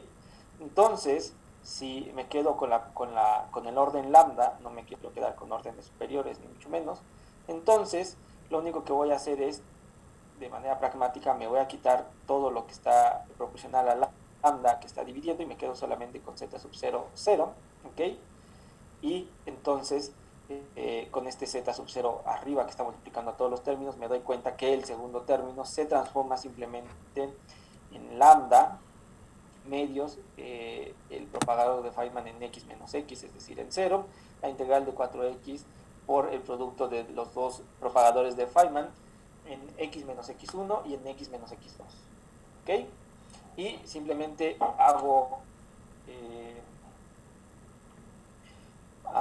simplifico, otra vez tengo que tener cuidado con el signo si es que me equivoqué o si anteriormente algún signo me comí. Pero bueno, me doy cuenta, lo que quiero que vean es que me doy cuenta que tengo algo que es esencialmente el propagador, pero ahora tengo una corrección, ¿no? Acuérdense que si yo tiro lambda igual a 0, este término se va, y justamente es lo que ya habíamos obtenido en el caso en que no había interacción, ¿se acuerdan? No nos sorprendió el hecho de ver que el valor de expectación del producto temporalmente ordenado de dos campos en dos posiciones distintas nos daba justamente el propagador de Feynman, IH barra el propagador de Feynman. Aquí lo volvemos a obtener, pero obtenemos algo extra, un término proporcional a lambda y que tiene este propagador en 0, ¿no? Y esta todavía integral, ¿verdad? De x a en 4x, x menos, del propagador de x menos x1 y del propagador en x menos x2, ¿ok? Y déjenme aquí invertir un poquito de tiempo, lo vamos a ver a detalle, pero quiero que ustedes no se lleven la impresión de que un montón de álgebra y no hay un mensaje que transmitir, ¿ok? Primer cosa antes de que avancen, ¿dudas hasta acá sobre la deducción que hice? No, profe, creo que todo bien. Ok. Otra pregunta. ¿Ya han revisado, conocen, tienen más o menos familiar el concepto de los diagramas de Feynman?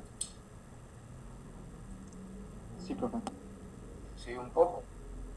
Bueno, pues un poquito en la historia, ¿verdad? De la teoría cuántica de campos, pues resulta que a pesar de que, Richard Feynman es un físico que creo que es bastante conocido, por muchas razones se ha vuelto medio icónico, ¿no? Entre ellas por ser medio exótico, medio rebelde, fuera de lo normal que catalogan o se catalogaban a los físicos en la época en la que él vivió, ¿no? Pero también por ser muy ingenioso. Fíjense que él tenía esa cualidad de tratar de simplificar, de llevar a un lenguaje muy, muy sencillo conceptos y cálculos que justamente tenían que ver con la teoría cuántica de campos. Hay una historia, ¿no? Bien bonita, de hecho les recomiendo, es un libro que a mí me encantó, que se llama The Infinity Puzzle. Es la historia esencialmente de cómo se construyó el modelo estándar, cómo desde principios de los 40, ¿no? Se ha llevado a cabo la construcción de la teoría, el formalismo y también de la fenomenología. Y ahí narran algo bien bonito que es en su momento, cuando Feynman era joven, estudiante de doctorado, recién terminando, ¿no? Había su antagónico, y que por toda la vida fueron antagónicos uno del otro, ¿no? Julian Schwinger, ¿no? Y Richard Feynman, dos tipos extremadamente brillantes, ¿no? Pero con dos concepciones completamente distintas. Schwinger era un tipo genial, con las matemáticas era extraordinario, y lograba hacer todos estos cálculos que ustedes ya se dieron cuenta no son triviales, toman su tiempo, ¿no? Yo he nada más dado como las expresiones y uno que otro paso para mostrar qué es lo que se hace, ¿no? Pero para llegar a estas expresiones que ya están condensadas hay que hacer un montón de álgebra, un montón de desarrollos, ¿no? Y este es el camino moderno, este es el camino a través de la integral de trayectoria donde todo sale bien bonito. A través de la segunda cuantización nada de esto se ve bonito, es una cosa horripilante porque tienes que ordenar temporalmente todo y tienes que ocupar todas las reglas de conmutación y anticonmutación y lo que se necesite para trabajar con los campos en cuestión. Entonces Schwinger lo hacía así y hacía unos cálculos así larguísimos y sus charlas, sus conferencias en las reuniones, ¿no? Duraban no una hora, duraban muchas horas. En general en ese entonces, ¿no? Agarraban y a pizarrón y a desarrollar y explicaban y sacaban todas las expresiones habidas y por haber ya extremadamente grandes.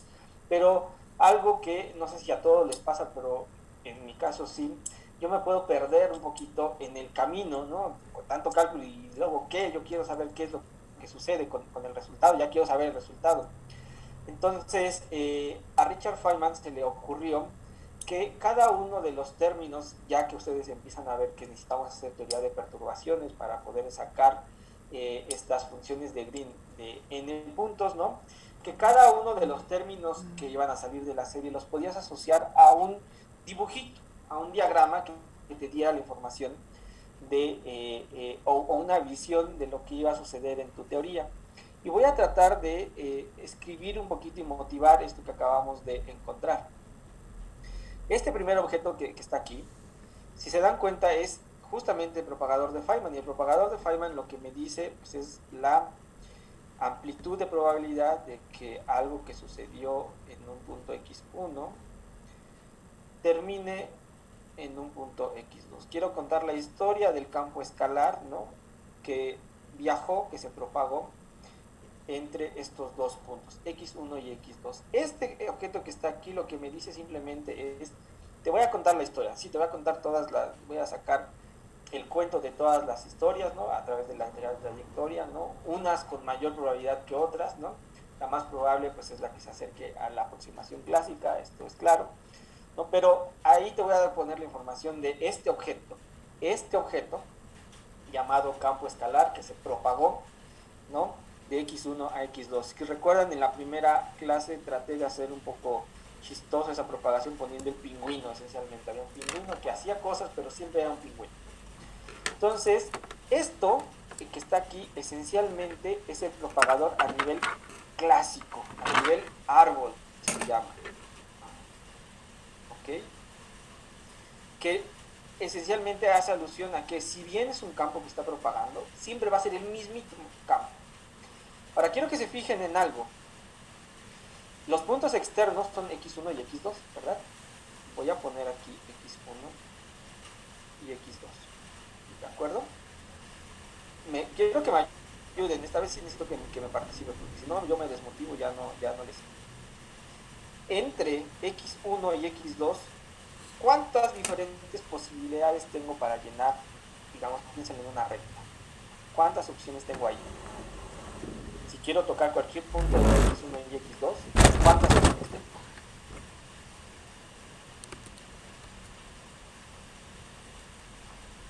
Pues serían en principio infinitas, ¿no, profe? De acuerdo. Y ya, Jason, ¿verdad? Y ya que andas ahí, mira, esa integral, ¿cuántos valores va a tomar? Debería de tomar 4. Sí, de acuerdo, son las 4 coordenadas, pero esta integral va desde menos infinito a infinito. Cubre una infinidad de términos, ¿verdad? Una infinidad de opciones cubre esta integral. Pues noten que esta integral lo que está moviendo es este punto, ¿ok? x1 y x2 están fijos en este propagador, ¿ok? Pero está moviendo el punto x. ¿Entre cuántas? Una infinidad de opciones, es decir, podría ser que x esté aquí, o que esté aquí, o que esté aquí, o que esté aquí, o que esté aquí, o que esté aquí, ¿ok? Entonces imaginemos, voy a agarrar uno, nada más porque no tenía que amontonar los dibujitos. De todas estas opciones voy a agarrar uno. Aquí está x, lo voy a identificar, aquí está x. ¿Qué es lo que me dice esta información? Yo sé que tengo que integrar sobre todas las opciones de X, pero déjenme tomar una foto y quedarme en un X en específico. ¿Qué me dice estos dos propagadores? Me dice, mira Luis, ten cuidado, bueno, no ten cuidado, percátate que yo te estoy dando la información de la propagación de tu campo desde este punto a este, desde X1 a X, y también te voy a dar la información desde X a X2. ¿Estamos de acuerdo? Ahora, ¿quién es este objeto que está acá?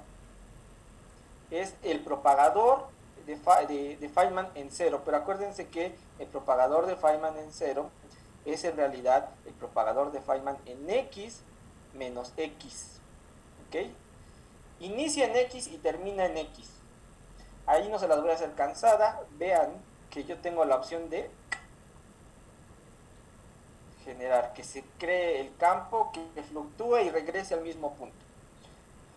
Jóvenes, les estoy presentando una primera corrección cuántica a la propagación de nuestro campo escalar, que solo sucede debido a que en este punto que está aquí, este que está aquí, hay interacción. Es un punto proporcional a lambda. Aquí está, jóvenes, lambda.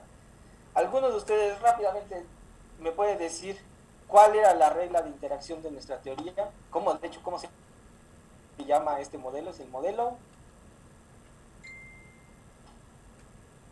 Lambda phi 4. lambda phi a la cuarta, porque quiere decir que 4 campos interactúan en el mismo punto. Se los voy a contar. 1, 2, 3, 4. Jóvenes, hay un vértice con 4 campos. Es cierto que hay una fluctuación, porque ya habíamos dicho que esta teoría es una teoría autointeractuante. Va a permitir que interactúe con él mismo. Y esta es la fluctuación, se le conoce a un lazo, un loop, se le conoce así. Es la fluctuación donde tienes un objeto completamente cerrado, la propagación de un objeto que inicia y termina en el mismo punto. A eso se les llaman loops o lazos. ¿Ok? ¿Y cómo sucedió? Solo por haber puesto que existe interacción. Si no existe interacción, siempre te vas a quedar al orden clásico, al ese que habíamos calculado al inicio, donde nada más era el propagador de Feynman de X1 a X2, y se acabó. Nunca va a haber una fluctuación en el camino, pero debido a que existe esta interacción y que además puede ser una teoría de perturbaciones, voy a lograr escribir que este objeto que se está propagando, este campo escalar, puede tener una fluctuación en el camino. Existe la probabilidad de que también este objeto fluctúe. ¿Okay? No solo voy a contar esta historia, sino tengo que sumarle que existe esta otra opción de historia en los diferentes caminos que va a tomar mi campo al propagarse de X1 a X2. Y si yo me quedo, y si yo agarro, si bien ustedes me siguieron la onda, yo me quedé a lambda lineal, pero si yo agarro lambda al cuadrado, ¿qué voy a tener? Pues voy a tener la necesidad de sumar la opción de tener 2 vértices y por lo tanto 2 fluctuaciones y construir todas las opciones de tener 2 loops. Y así sucesivamente. Voy a construir lambda al cubo, van a ser todas las posibilidades de tener 3 loops. Y 4 loops, y 5 loops. Y como se dan cuenta, lo que voy a hacer es sumar de manera perturbativa todas las contribuciones. Pero lambda es chiquita. Oh, sorpresa, lambda es chiquita, por lo tanto, si yo me quedo a 2 loops, será proporcional a lambda al cuadrado, y si lambda es chiquita, lambda al cuadrado es todavía más chiquita, por lo tanto, la probabilidad de que eso suceda es pequeña. Y la puedo ir despreciando. Todas las potencias superiores del lambda las voy despreciando una a una. Ojo, todo esto es contado gracias a que conozco el lagrangiano y que sé la interacción muy en específico de este modelo que me permite tener estas fluctuaciones de este estilo. ¿Cómo la ven, jóvenes? ¿Quedó entendido por qué estamos construyendo este objeto? ¿De dónde sale esto que en un diagrama de Feynman ustedes en un libro de mecánica, de teoría cuántica, digamos, van a ver? Ya se sabe la historia de dónde salieron o de dónde van a salir términos a términos en contar la historia de cómo se propaga nuestro campo. ¿Quedó claro esta historia? Sí, profe. Sí, profe, quedó claro. ¿Dudas? Yo, profesor, tengo una duda y es que creo que todavía no me queda muy claro porque sabemos que es justamente, pues, este loop es cerrado. O sea, no, creo que no me queda muy claro. Mira, aquí está el resultado, aquí está la respuesta. Estoy teniendo un propagador de Feynman en cero, pero este cero es en realidad x menos x. De hecho, eso lo vimos en la deducción. Hay una partecita y por eso les voy a pedir, por favor, que en verdad inviertan una hora de su tiempo en ver el álgebra que hice, ¿no? En un punto, ¿no? Yo muestro o sale en el cálculo que voy a tener que obtener este objeto que es el propagador de x menos x, que lo voy a llamar 0, justamente que x menos x es 0. ¿Okay? Pero eso quiere decir que el punto inicial y el punto final de la propagación, ¿okay?, de mi partícula es el mismo, ya no son dos puntos distintos, coinciden en ese mismo punto. Déjenme cambiar el color. ¿Ok? Y yo desde luego puedo contar la historia de cualquier camino. Podría hacer algo así y regresar al mismo punto. ¿Ok? O podría ir muy lejos, regresar, pero tengo que llegar al mismo punto. Es un camino cerrado y por ser cerrado, ¿no? Y no va a chocar, no va a tener nada que hacer en el camino. Es un camino cerrado y por eso se le llama un lazo, una fluctuación cerrada, un loop en inglés. ¿Sí más o menos queda claro esa parte? Sí, profesor, gracias. Si se dan cuenta, los otros diagramas, los otros propagadores que tengo, esos otros propagadores, esos sí que tienen definidos dos puntos distintos, x y x1 y x y x2. ¿Ok?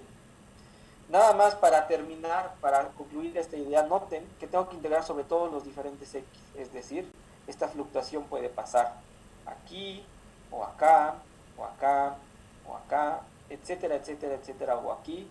Entonces tengo que sumar sobre todas las opciones de dónde ocurre ¿cómo se llama? La fluctuación, ¿vale? Eso es algo que hay que tomar en cuenta. Muy bien, jóvenes, pues entonces,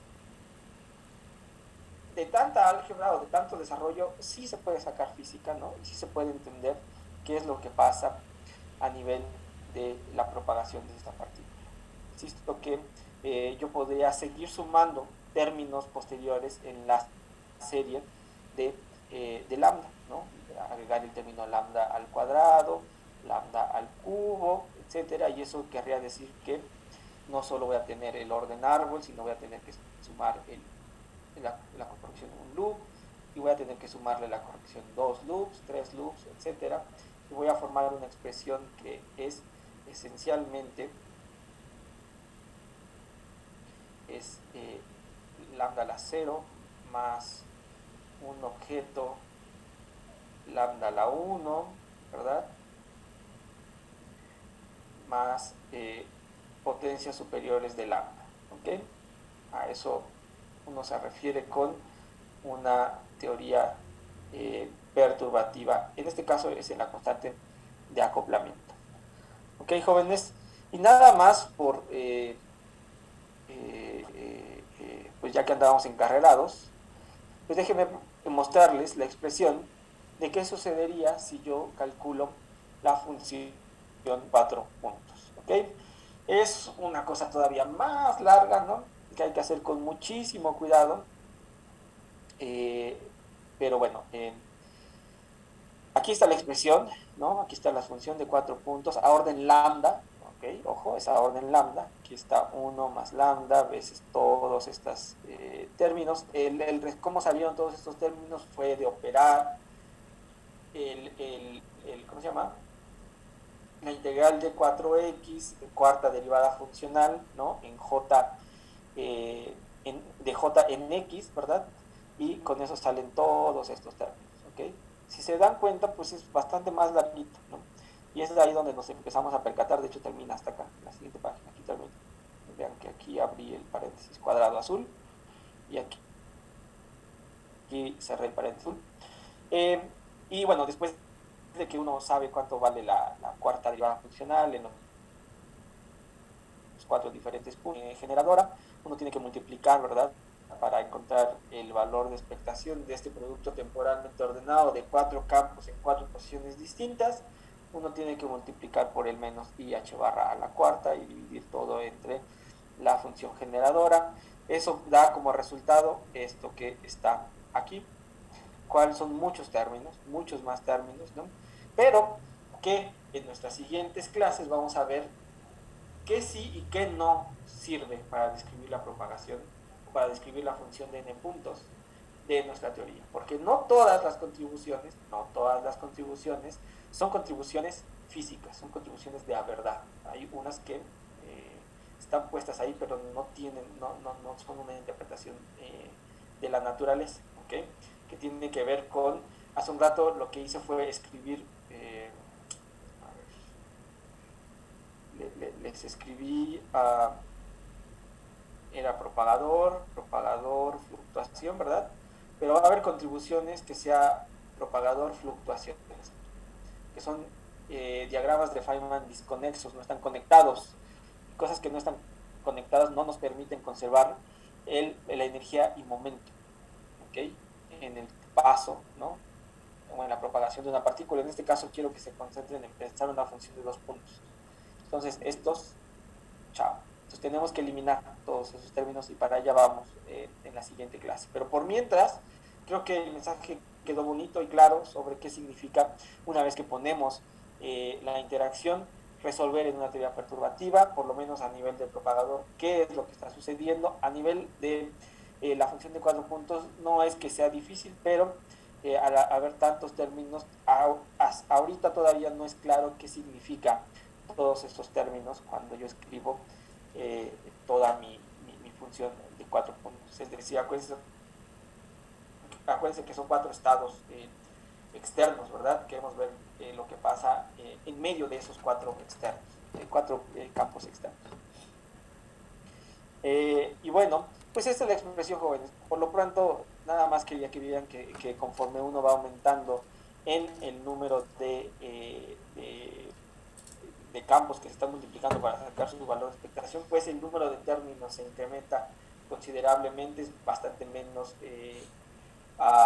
asequible manejar con la mano las expresiones. Uno puede agarrar y tirárselo a la computadora y manipular ahí todo para tener un mejor control de la matemática que uno va a ocupar, ¿no? Pero el otro mensaje es que nos hemos quedado al primer orden en la teoría perturbativa, ¿no? Y aún así el cálculo ya empieza a ser, ¿no? Bastante más complicado. Entonces una de las preguntas es, ¿qué tanto se puede complicar si uno quisiera irse al siguiente orden en la teoría perturbativa? Eso es bien chistoso porque es verdad que uno la sufre y la padece si de casualidad al profesor se le ocurre pedirles que hagan el cálculo a segundo orden. No vaya a ser que a este profesor se le alborote la canica y quiera que ustedes hagan el cálculo a segundo orden del propagador. Esperemos que no, pero es mucho más cálculo al siguiente orden y ni pensar en órdenes superiores 3, 4, 5, etcétera. Ahí sí, yo nunca he hecho el cálculo a orden cúbica, por lo menos de esta teoría no, algunas otras sí lo he intentado, pero de esta no. Muy bien, jóvenes, espero la clase haya tenido el mensaje que quería, demostrar que si bien los cálculos son algo extensos y a veces uno podría verlos obsoletos, sí, al final resultan en poder asociarlos a cosas que nos van a permitir describir la naturaleza. ¿Dudas hasta aquí, jóvenes? Creo que no, profe. Muy bien. Bueno, antes de terminar la clase, quería platicarles que en el Doodle apareció que el horario donde la mayoría, a pesar de que no todos fueron los que no todos participaron en la encuesta, la mayoría dijo que el horario viable es de 7 a 9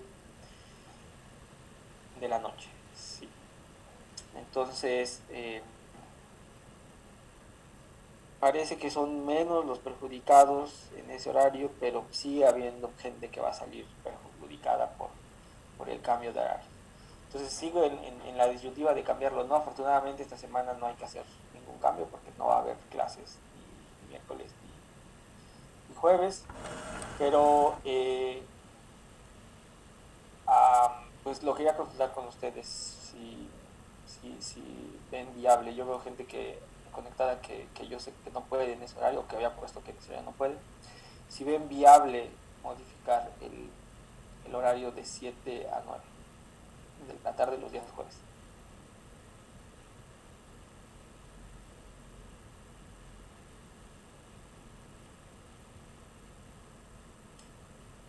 A mí se me queda el horario. Cierto, sí, creo que sí vi. A ver, Sí, déjenme. profe, yo tampoco tengo problema. Sí, les digo que son la mayoría los que pueden, pero hay por ahí dos o tres personas que no lo eligieron. Entonces justo a esas personas pues les hago la pregunta de si podrían no tener inconvenientes de tomar la clase de 7 a 9. Yo tampoco tengo inconveniente. Gracias, Jimena. Uno menos. Yo tengo una actividad extra de 7 a 8. De 7 a 8. Ok. Ya nada más queda uno. Eres tú el único que nos impide. No es cierto. No va a poner presión. Ok. Bueno, ya les anuncio. En esta semana les anuncio si se cambió o no se cambió. Ok. Por mientras, pues disfruten su puente, ¿no? Espero les ayude para llevarla más relax el resto del trimestre. Nos vamos a ver hasta dentro de una semana, eso me preocupa un poco. Les pido por favor que repasen estas notas, traten de ver qué es lo que se hizo, entender a dónde llegamos, ¿no? Esta discusión de los diagramas de Feynman no están en las notas, lo hice ahorita aquí en clase, ¿no? Traten de asimilar esa información y vénganse preparados con todas las dudas para el día lunes de la próxima semana y entonces continuamos con el curso. ¿Okay? Que tengan bonita tarde y nos vemos dentro de una semana. Cuídense mucho. Gracias, profe. Hasta luego. Gracias, hasta luego. Hasta luego.